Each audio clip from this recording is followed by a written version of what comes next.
you want me to, here, I'll back up.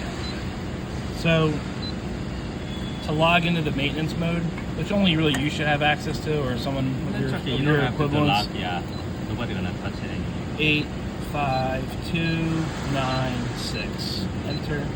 That'll bring you into this, right? So from here,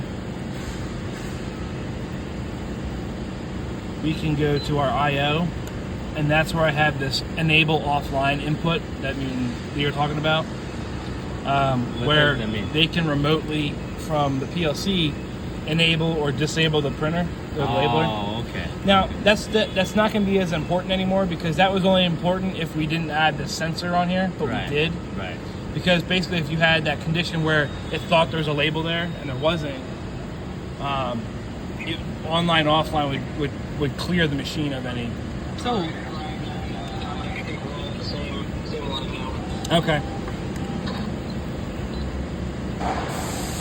So we'll enable that. Disable offline from display. So we can still do that. And then the label presence sensor. That's what I added. That's what this one is here. So it should be good.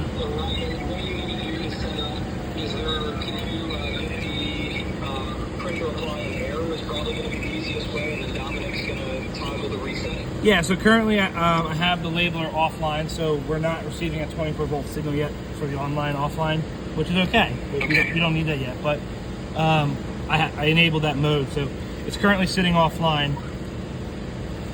Let me just make sure I'm correct on that. I'm going to disable a feature that allows me to manually turn it back on.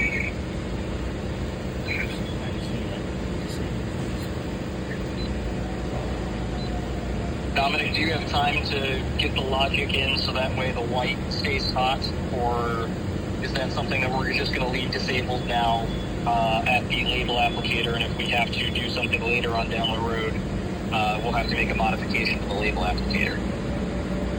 Well, it's an out. Is it an output or an input?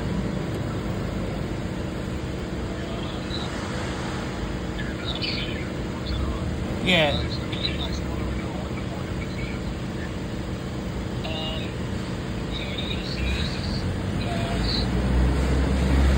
Here, I'll jump in with that.